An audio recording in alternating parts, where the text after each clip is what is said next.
Thank you very much. I'll take it. Explain something.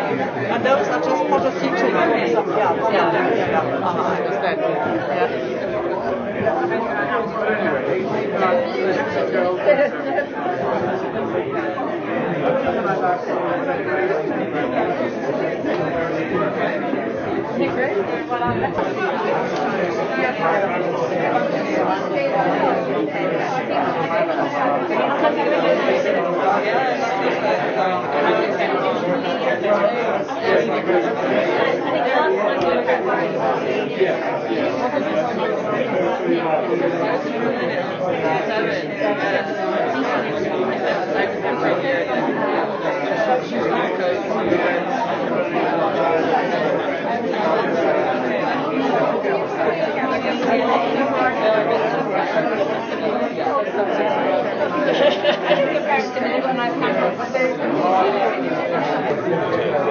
Sorry, Corey asked me to do this.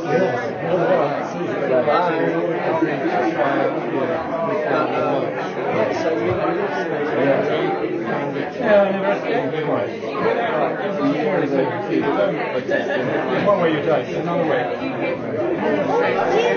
Are you Frederica? That's right. Hello, I'm Gina. Gina. Yes. I have heard about them, obviously, but I don't remember. And you have long hair. Oh, you're the godmother, are you? Honorary godmother. Was it you? Was it what? Painted a cow. Painted cow, so it's cow. That's what you. And my children just laughed their heads off. How can a godmother take their child and take a cow? Not to go to somewhere nasty for ice cream or something. I was deeply impressed. I think I've still got the painting cows that I did. I don't know what happened the other one. I leave you to your work.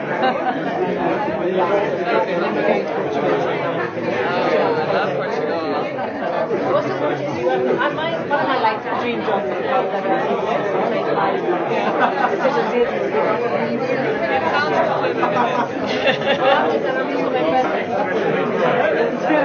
This is from India.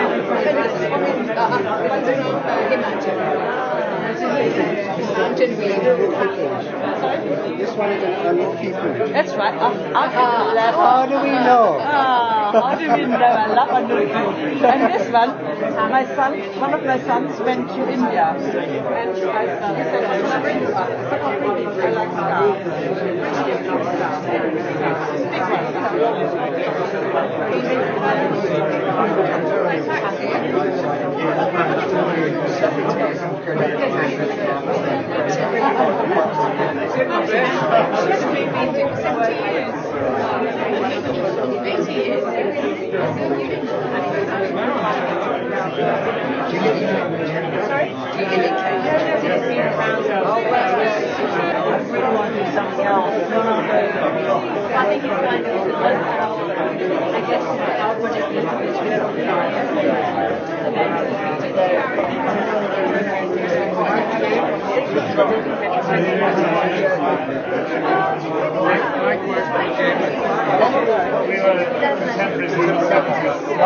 The Brennan tomorrow when I was working with David, and David was my tutor.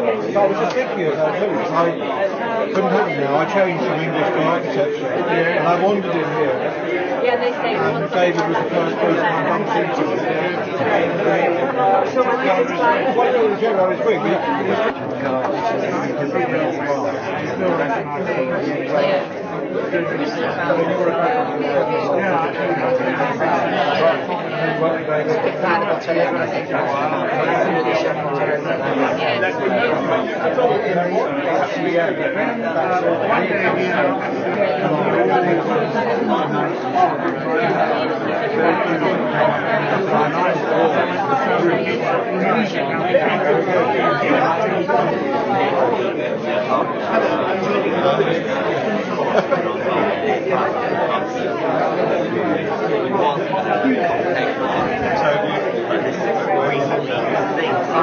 back living in Cambridge. I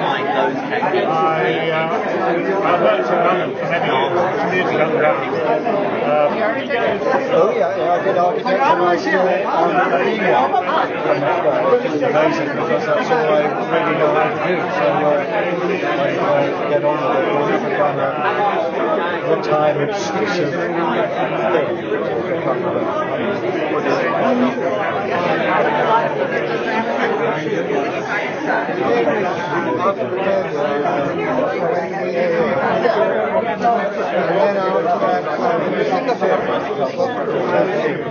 And then came back and so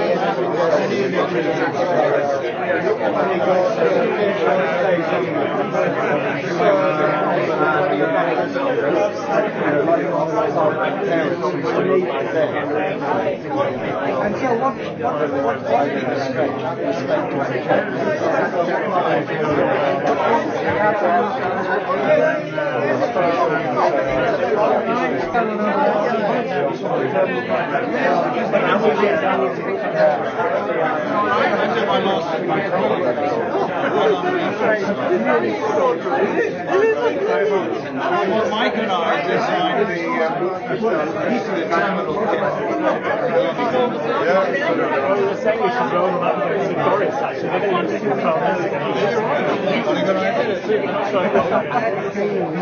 Maybe you're against him now. I don't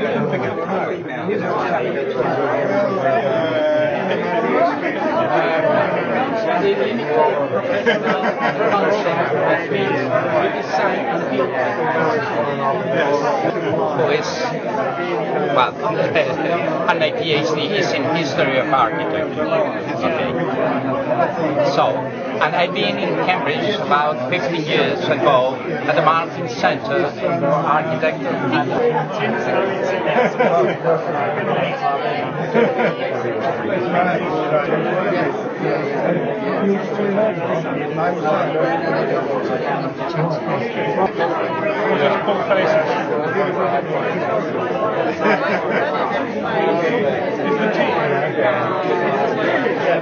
It's so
I'm going to work my way down the room. Oh, we're all going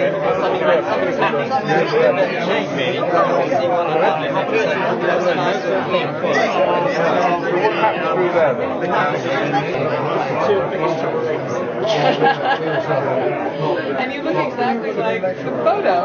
Cool. Yeah. Did you see that one? Yeah. On YouTube? Yeah. Which one was?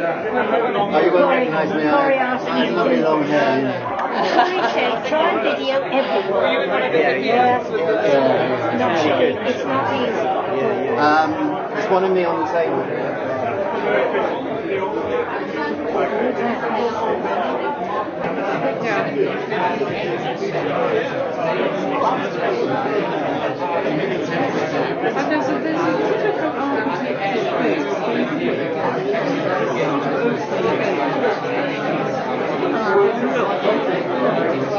And have a little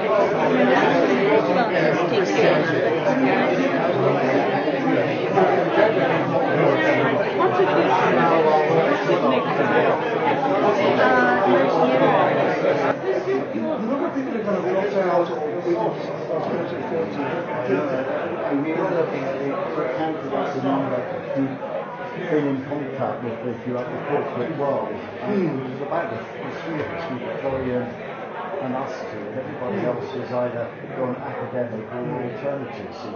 Yeah, I take that. I work with some practices, but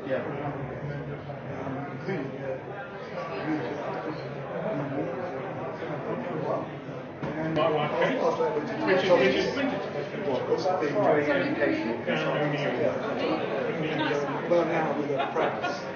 So it's very more. I still think that's all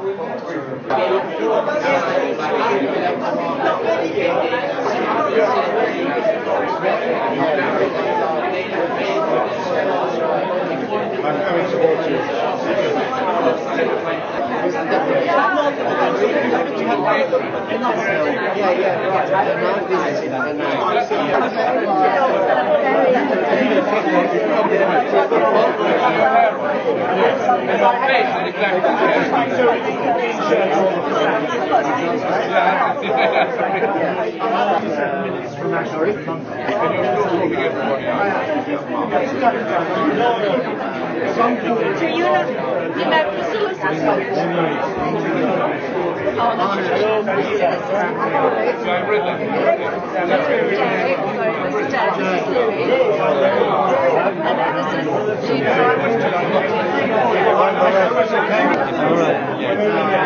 You went here 10 years ago. I was a practical student a decade ago.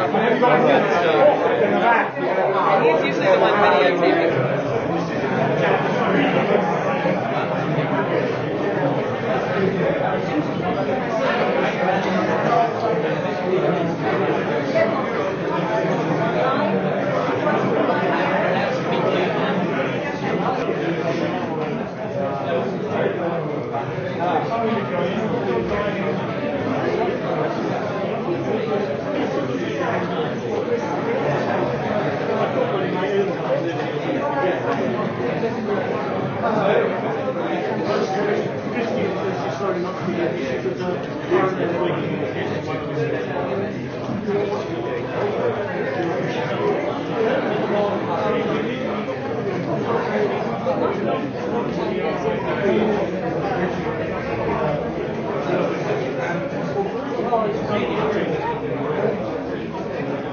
USA, plus all corners of British Isles. That's great. I thought I was going to be in South Notes, but 45, 80 years have taken their toll, and seeing all you guys is throwing me back a bit. For this part of the day, in addition to the old student contemporaries and their partners, we also have, I think, people who knew and worked with David, Robert Nick's father, and people who had the misfortune to teach us. Also friends and members of the Roberts family, which I'm particularly pleased about. And two special people, we have Nick's wife Corrie, a fellow architect, Corrie Butner, and their daughter Bryony, who is a third generation Roberts teaching and practicing architecture. And that was something Nick was so proud about. He told me many times about that. We must also thank Professor Schemers of the department for all their support and for letting us have it here. Unfortunately, it's not in the Sandy Wilson wing, which is where so many of my memories of so many of you, particularly of Nick and David, lie, but this is, I guess, close enough, and perhaps closer to where David and Margaret started their life together in the flat right at the top, which became our first year studio.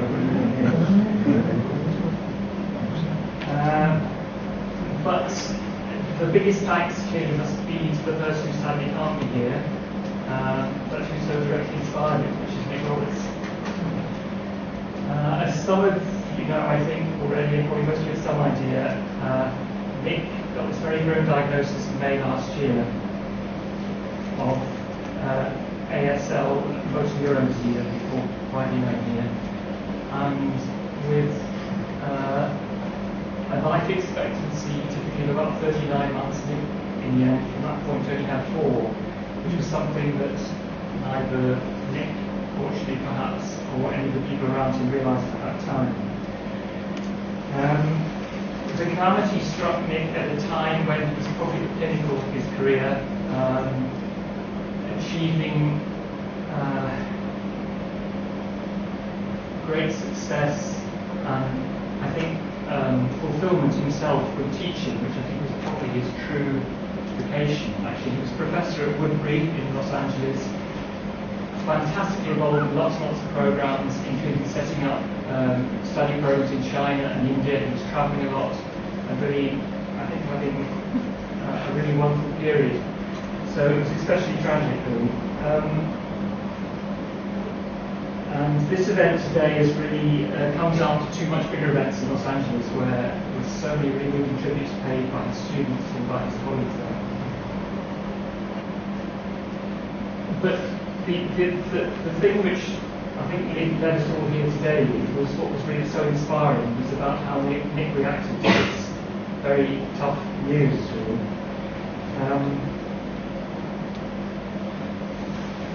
And I think whatever his initial thoughts, and I guess they were like as you'd expect, he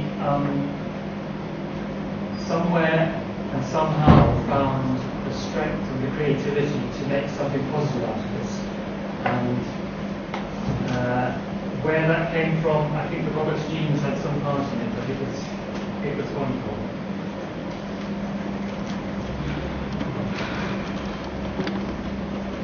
I think, those who are in contact with him, you sensed as his body was faltering.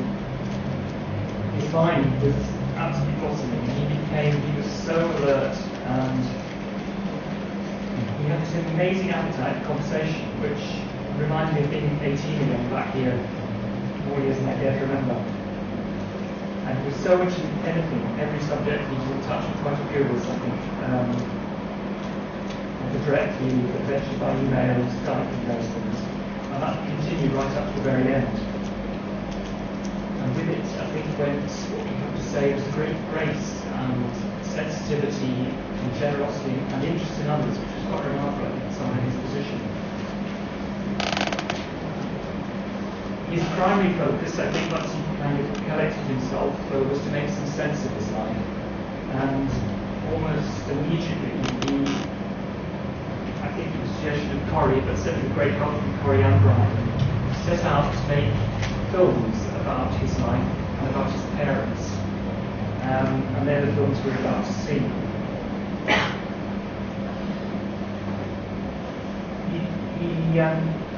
Despite his health, he set about it in a way that was so familiar to me from probably to you lot, you remember him 45, 48 years ago in this place. Enormous concentration, tenacity, and in the situation quite remarkable. The circumstances really were extraordinary. He had started exploring film with the students, but really he was a novice really. I mean, he had done very little filmmaking, I think, himself. And he had, because of this very cruelly short period, he had really very little time. He didn't have time to sit back afterwards and edit and polish and whatever. So as you see the films, they're almost exactly as he left them. He finished the last part of them the day before he died. There was a little bit of tidying up, I think, by Corrie's nephew, but I think that's they are essentially exactly as Nick left them. He conceived them as a trilogy. Related parts about his family, about his own life, and the times that he, and of course many of us, grew up in. And he saw it as a project to share with others. Anyone who's in contact with him was sending drafts to for comments, so I'm sure he would like to talk to more of you as well, but with a certain amount of time we could do that. You could even think at the beginning of whether others could contribute their own versions of events, and he spliced them into one film, but time was really against that. But when he circulated the final draft, the second part, he was still talking about that, and I got an email from him that talked about, I've tried to draw general conclusions from our experiences, which always runs the risk of imposing on others what are my own opinions. If you have a different take on events, I would love to hear from you. So he really had this, he wasn't saying this is how it was for everybody. He's well aware that some of the things he shows here were meant different things to different people, but he really wanted to hear about other people's views as well, and tragically didn't have much time to do that. I think one more Nick quote, and it's an encouragement for us not to be too glum. It's from August last year, about a month before he died, and it was when I just suggested that we might organise a showing of the films here. And at that stage, we sort of hoped, probably against hope, but we didn't know, that he might still be around, probably make some kind of link via Skype or whatever, we could actually talk about it. What he said was, European launch sounds like a lot of fun, especially accompanied by enough sharing. He underestimated it. It would be fun to get the whole group together in one room. I would probably have to get it by Skype, but it would be a blast. So he really looked forward to that prospect, so I think he'd be thrilled that so many of you come today to see them.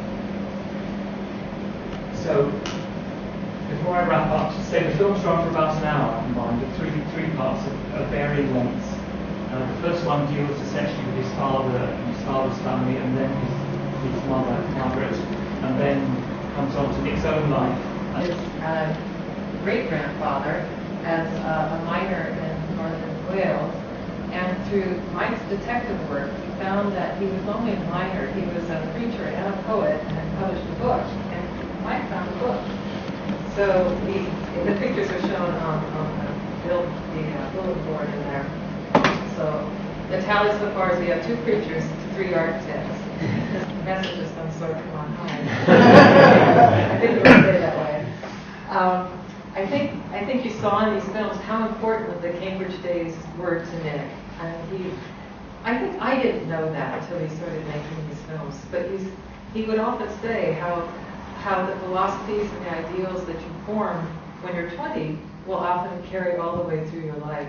And he certainly felt that way. He felt that his life came full circle in a way with his teaching, and he was extremely well respected. The university had a memorial service. There were over 200 people standing room only for that. We had another memorial service for him, and there were 200 people at that. And it was always touching to hear how he really impacted so many people's lives. And I'm thrilled to meet all of you today. And thank you. Many sides of Nick that I'd never known before. The one that struck me most strongly was the depth of his inquiry into the consequences of his work and his life in society. The way that he looked so passionately at how we live together and how we should live together, how we want to live together. And I'm moved to humility regarding my own ideas. I heard so much that resonates with things that I thought were new and realize now that were old. I wish I'd had a chance to discuss those things with him. But even without that, I know that I will have the chance to learn and think and discuss them with others, and I'm now determined to look more widely, learn more from the thinking that other people have done, rather than trying and imagining that what I've done so far myself is new and should stand alone and be developed alone, or looking only forward.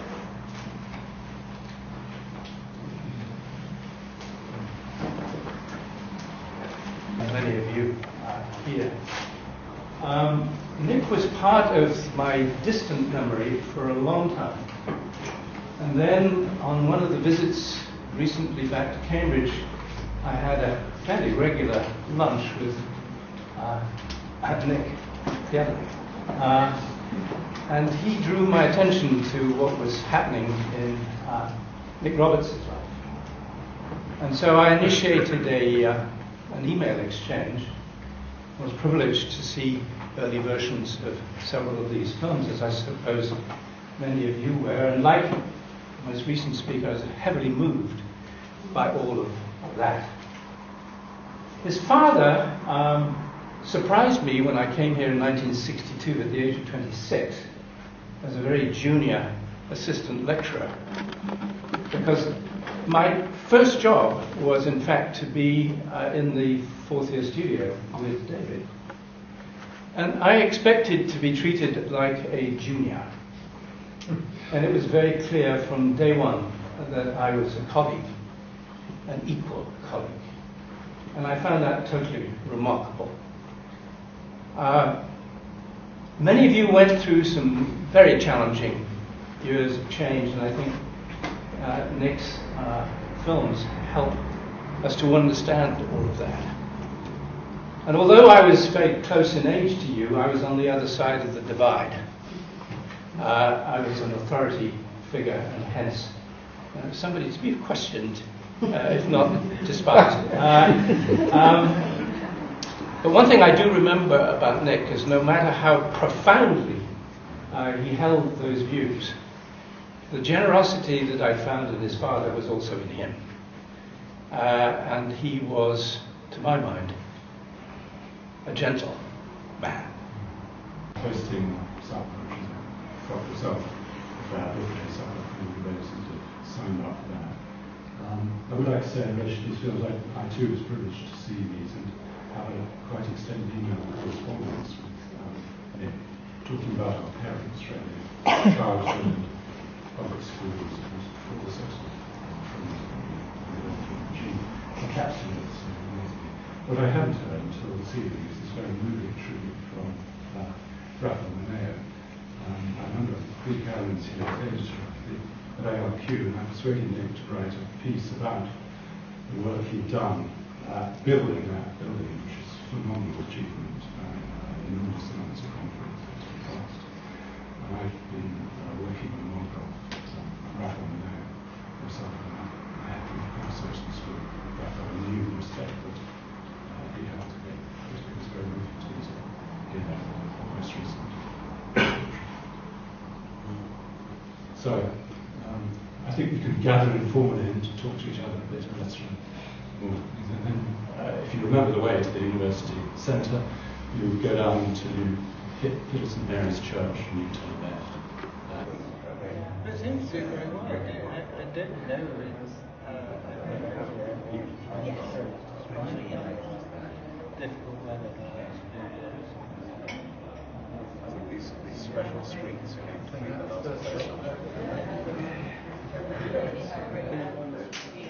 So we were misinformed about the room. Well, I'm sorry, we did book this room. They kind of came on the same room. You're making this great.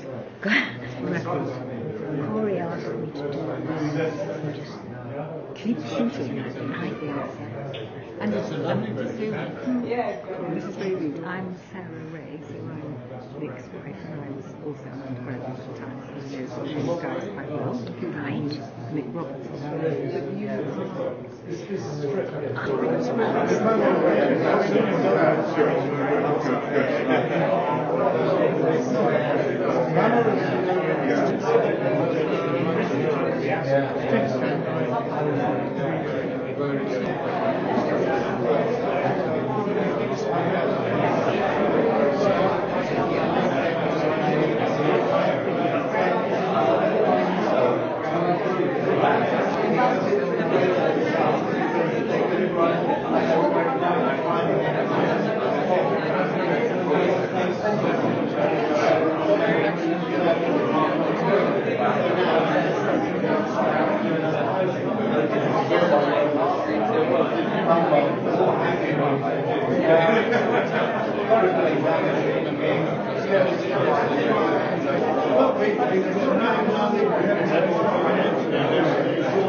intention, every action by it.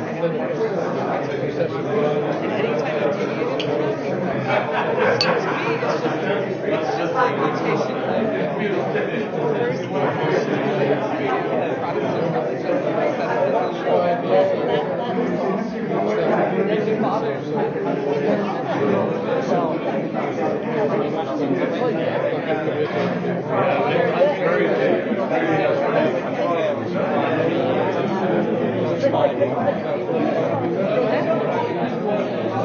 When I was married to Dorothy,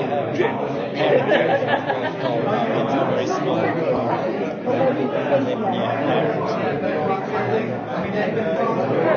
It's part of the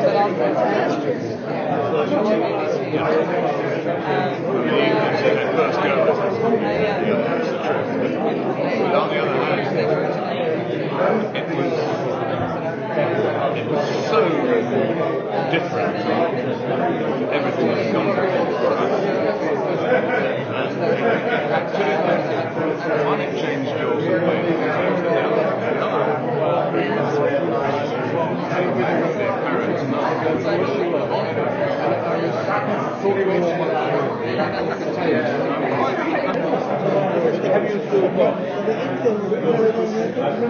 Yes, yes. I think it's there to put an narrative together. I will go to the nice stuff.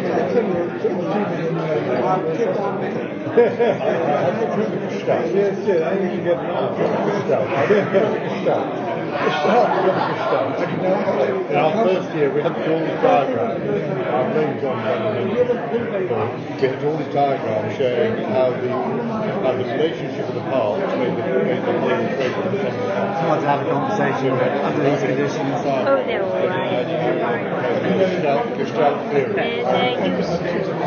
Yeah, they're probably on screen all the time. I'm going to go and help myself to some more booze.